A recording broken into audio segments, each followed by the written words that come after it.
Oui, il y a 5 ans passés, au contact de Maki, j'espère, pareil, Bercy.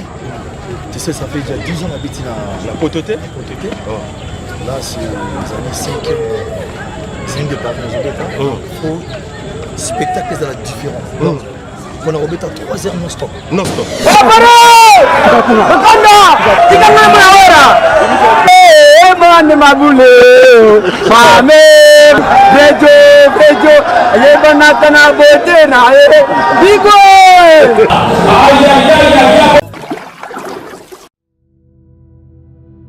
Plusieurs projets de développement sont à l'actif du député national élu de la ville de Bukavu, Didier Okito Lutundula, pour cette année 2020.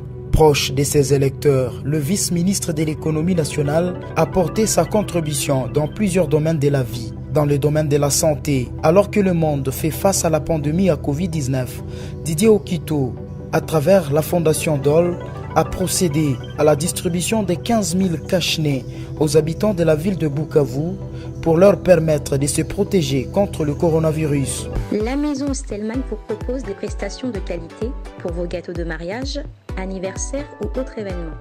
La maison Stelmag vous propose aussi des gâteaux personnalisés pour vos anniversaires ou autres. Contactez-nous au 06 63 30 36 83 ou encore au 07 81 83 15 74. Vous pouvez aussi nous contacter sur la page Facebook Hostelmag.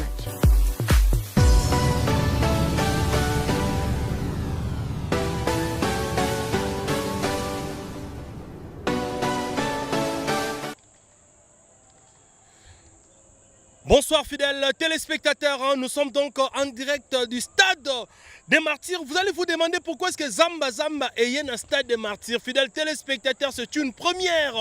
On vous avait dit qu'on va bien sûr commencer à vous proposer en route vers les zéniths de Paris, le roi de la forêt, 10 ans après une scène parisienne sur, bien sûr, dans cette grande salle mythique qui n'est autre que les Zéniths de Paris. Alors pourquoi est-ce que nous sommes ici au stade de Martyrs de la Pentecôte? C'est question bien sûr de voir comment est-ce que le roi de la forêt, Werason, est en train bien sûr de travailler avec ses musiciens. Werason a dit que ce concert, c'est un concert inédit, c'est un concert de la reprise musicale Napoto de son Wenge Musica Mésomère, voire même de la musique congolaise dans toute son entièreté. Et Werason a décidé, avant bien sûr d'affronter les Zéniths de Paris, hormis les talents artistiques, hormis le voix qui regorge Wenge Musica Mésomère, hormis les talents de ses instrumentistes, d'abord conditions physiques. Werason lui-même en tant que coach, en tant que meneur, comment est-ce que le roi de la forêt est mort à la footing. Comment est-ce que les musiciens Wenge Musica Mésomère travailler toujours sous coaching.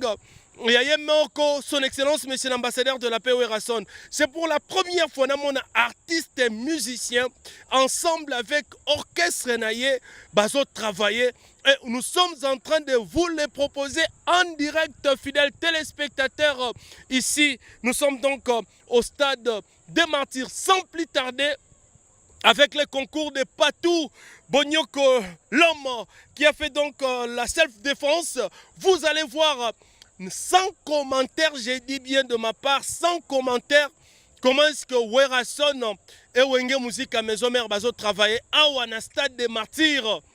Werason yemoko coach azo kimambangu yemoko azo pesa ba physique yemoko sans amitié kuna pona été qui a la star, la méga star du pays, mais yemoko lobi je vais être devant et les musiciens vont suivre derrière. Donc sans plus tarder, tout à l'heure nous allons vivre Esprit Oyo, le roi de la forêt, a imposé dans Wenge Musica Mésomère conditions physiques avant tout.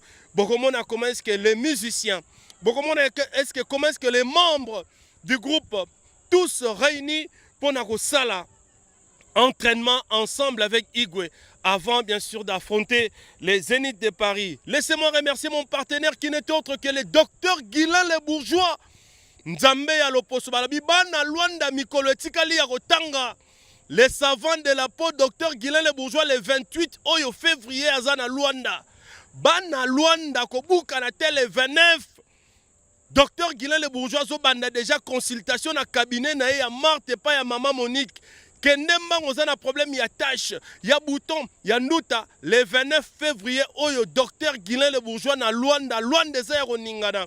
Pona banda consultation na ye, j'espère que bino nyonso ozu solution ya loposo.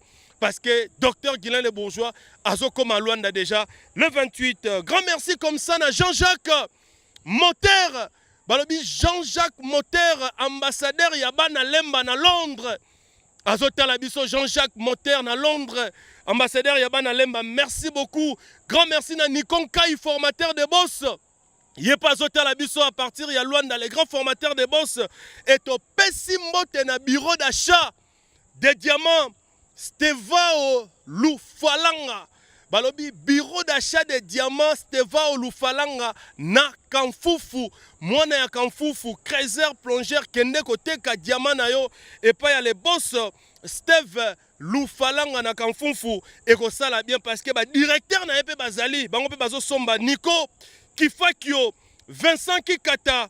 Et puis fils Lenkosio Gougou. Bango ba directeur, ya boss Steve Lufalanga. Sans plus tarder, Bonyoko, nous allons prendre maintenant en direct, fidèles téléspectateurs, cette condition physique instaurée par le roi de la forêt na stade des martyrs. Total a ndenge le roi de la forêt de travailler na wenge musique à maison, mais Togozonga potope Sabino des annonces. Le roi de la forêt, je pense que tu PC micro loba. Mais c'est à vivre tout à l'heure dans cette émission. Merci beaucoup, 98% les boss, c'est Tatilito sans concurrent.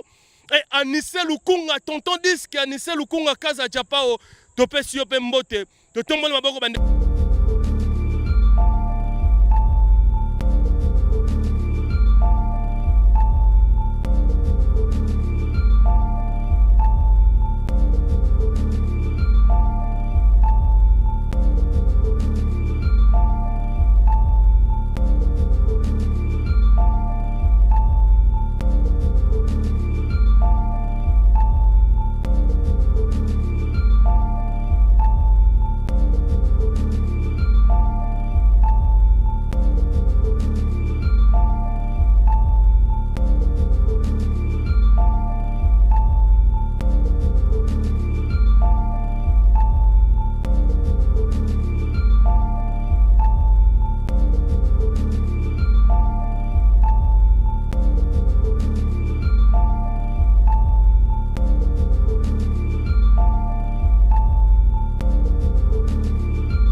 en direct sur Instagram de Werason. Le roi de la forêt, on te voit à chaud comme ça. Yomoko, qu'est-ce qui se passe en fait? On doit comprendre la philosophie des années. Dans 3 mois, Zénith de Paris. Il fallait déjà m'amuser, physique, tu vois, pour l'endurance. Voilà. Pour l'endurance. Mais Yomoro Liboso, Yomoro Mtouzot Quantoné, Yomoro Mtalboso Kima, le roi de la forêt. Alors, il y a 5 ans passés, au contact avec Maki, j'espère, pareil, Bercy. Tu sais, ça fait déjà 10 ans d'habiter la Pototé. Là, c'est les années 5 de Paris, il faut spectacle de la différence. On a remis à 3 heures non-stop. Non-stop. 3 heures non-stop. J'ai un billet à qualité la RDC. Le son anglais qui s'analyse toujours. La soie qui s'analyse. C'est pas également quand même fidèle qui s'analyse. Et si nous sommes à parole de notre casse l'encouragement, il est toyé puis la rate en bout casse la casse. Dommage parce que nous avons un moment à prendre. Invité à Kisangani par l'opérateur économique Kassero Mouliangasso pour le lancement de la nouvelle marque des motos Cass Gold, l'artiste congolais de renommée internationale Noël Ndiema Makianda a eu des échanges de près d'une demi-heure avec l'autorité provinciale. Un moment qui lui permet d'expliquer au gouverneur de province l'objet de son séjour Boyomé. concours ekosalama koremettre bato bakobane bamoto Cass Gold oyo lelo ezali bamoto oyo ezokɔta na kati ya Kisangani bamata mpe mpona honneur ya province na biso yango tosoli na gouverneur vraiment tosepeli makasi aza gentil donc ayebisi biso baprojet eza mingi mpona Kisangani epuis mpona koencadre bajeune namoni vraiment Kisangani ezochanger du jour au jour.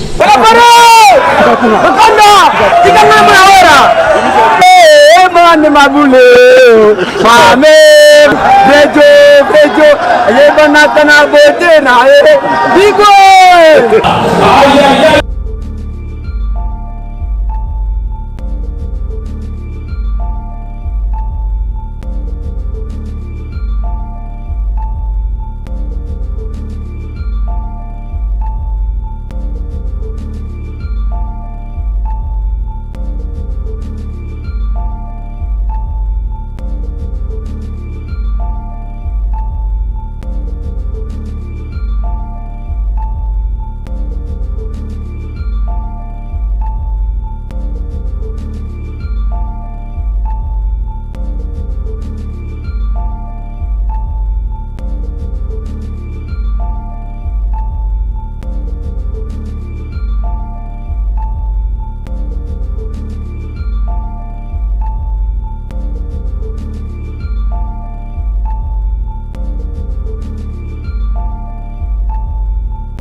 Voilà, je pense que la séance de ce soir ou d'aujourd'hui est outil qu'on sait conclure avec le roi de la forêt Werason. On appelle si parole la chef d'orchestre. La chef d'orchestre, chef de répétition. Ouais. La chef de discipline. Merci le roi de la forêt. Donc, Nyoko. Position la biso R, Tony Babatim de la team, musicien de Baïbi. Pour l'entraînement. Voilà, pour la séance de Bandagi Lobby. Et la deuxième séance, donc la troisième, quatrième. Pour tout channel, Mikolo va bloquer. Ça va le quête physique, va dominer. Après, tu bimes dans marathon, va système, vitesse, un sous gaz central, un sous maloukou. Voilà. Merci. Voilà. Merci, maître Ninja. C'est Koutou Lazare. Alors, c'est Koutou, chef d'orchestre. Le roi de la forêt, Binonde Boropé, sa évaluation. Le 40e jour, il y a travail, il y a physique, tout comment on a le. Bon, d'abord, la condition physique, la santé à mon tour est comptable. Et là, on a travailler bien, pour bien travailler, pour bien mener, il faut ça la physique. Donc, le deuxième jour, on a qui lundi, le mardi, deuxième jour. Troisième jour, toujours continuer, vendredi, il y a double zénith. Pour Banana Makamoto, on a la physique de 9h à 12h. De 9h à 12h, de 12h, on a Bandi Sikoyo, chorégraphie, Sili, même sous 18h, le Bandi de 18h, on a 22h, chant Corée. Il y a la récite, il y a des zéniths. Donc, comme le rôle de la forêt, ça a échoué. Alors, moi, on a un petit cas de voir, on a un petit cas, il y a double zénith. Il y a une photo de ça, on contre boule, on peut ça contre boule, il faut condition physique, il faut un musicien, il faut pas un tic, il faut pas un synchro, des synchrones à Corée et si marathon. Donc c'est ça, donc les chefs de répétition, à celui-là, chef de discipline. On appelle ça comme mot, il y a Théo Zambota, il y a musique Théo Zambota, il y a Talabiso, il y a Kisanga, il y a Bossanité, Moudiangasu, donc Kassero Moudiangasu, moto le sentir Makambozo Belé, le président Lambert Osango, il y a lycée Ekofo, monté ma maman Eli Ekofo, Adolphe Tony Léo. Bicorine Arc-en-Ciel, en tant que chef, il y a répétition. Répétition, tu tiens non-stop, répétition comme physique, à Vina. Donc, répétition comme exercice physique, parce que avant mental, ils allaient bien, il faut physique d'abord, ils allaient bien. Au chef d'état-major a Otsolo Bango, le roi de la forêt a égal à Emoko. Azate Kazo Salangopo a défié Moutou. A égal à Emoko. Le défi Emoko Mtatika on a zénith et Emoko a se défier sur Emoko. Alors, ça faisait aussi un bon moment où tu vendais qui peut qui plus à Kovanda, par rapport au changement d'adresse. Alors, tu changes de conditions. D'abord, tu t'es déplacé par rapport à la place de Zalarawana, salle fermée, tu es placé aux appolés pour que tu sois un effort physique.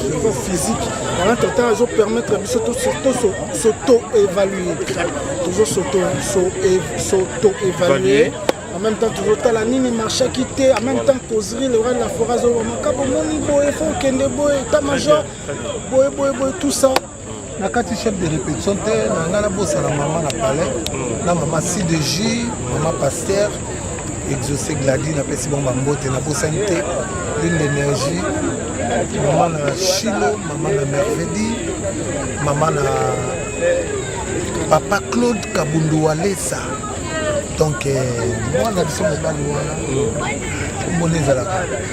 Kabundi Walesa Kana. Merci. Donc c'était ça la bandago il y a mon mouni to koti après une semaine il y a physique de to vendre sous to zombi musique il y a mon mouni peut dans la soirée merci mingi ouais vas-y Where America groupe wana Where America pour to sola ina ba on li kamba guitare changement de mon mbila sans okende ba dotakae uniforme armes de guerre yango moni groupe wana Wera America. Je remercie Alex Ntima, Patty Stone, Boza King Salem, Boza tellement ébélé pour une guitare, il y a $1500 au Bosombi pour la Wenge Musica maison mère, mais armes on les a détenus par Maï Soda Nabino. Donc merci Nanya Sobozo Sala, Sabrina Matumon et Siko Zali, Maman Pasteur, Siko Zali. Boss Tatilito, 98%. Dans la trésor lumière, alors, chef à discipline, tu as dit qu'il y a en Autriche, la maman présidente Lissi Salah Yazota la Bisso. Alors, Igo Santé, Yosa chef à discipline, est-ce que Awa discipline peut régner? Tout ça, Libanda, tu as dit que dans la Zamba, il y a Okanga. La 14e repose à Okanga, mais Awa est éparpillé. Mais est-ce que discipline est régné place d'éducation physique et ça? Ouais, garçon numéro, merci pour la parole. On a dit que nous sommes déjà chef d'état-major à lobby. C'est que Bicorino, discipline, pourquoi pas régner par rapport à l'image. Donc, Awa coup tourner discipline parce que avant comme Awa, il faut les 5 barrières. Avant comme on a essayé tout ça. Il y a un moment où on a 4 cages. Stade de Martyrs est sous clôturé. Donc, son état consigne éthique à la derrière. Et puis, soda à la porte. Donc, 15h30, c'est tout ça. On a 4 images de l'Oba. Donc, côté discipline, il y a 5 sur 5. 5 sur 5. Bon, donc, image de l'Oba. Moi, je remercie Madame Batna. Ouais, la moni mbalaman quand on maman présidente Lissi Salah. Ils sont pas qui bazalana Chili la colombe blanche. Donc, on a moni docteur Ike Malongi, majorette. Honorable Lutumba, Balobi, Jaguar Dominique. Jaguar Dominique. Merci. Nabosani puissance, Kalebelo là. Puissance. Merci. Voilà. Puis Roger, en tant que porte-parole, par rapport à la physique en quelques minutes, nous avons le droit de la femme. Nga et c'est pour Singapour on s'est retrouvé dans la biso en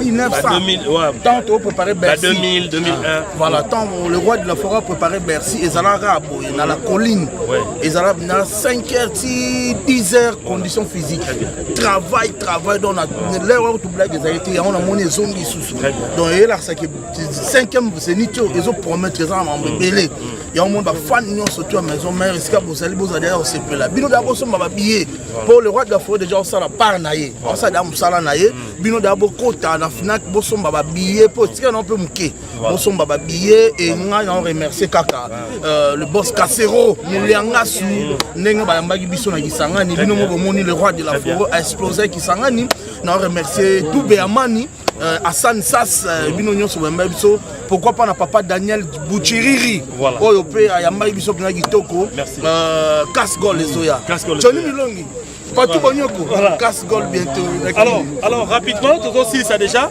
café room atmamo na net ko za timide mais to monyo zo beta ba shit na physique na motivation le roi de la forêt rapidement blague était poser mito les zo na makambo nango donc il y a un monde il y a les rois de la forêt côté biso pour y makameza là toujours bon donc côté na étape physique kunga ba chorégraphie pour moni ba spectacle ba spectacle ba ça bon beta na bino ba ndule beta to shit OK beta shit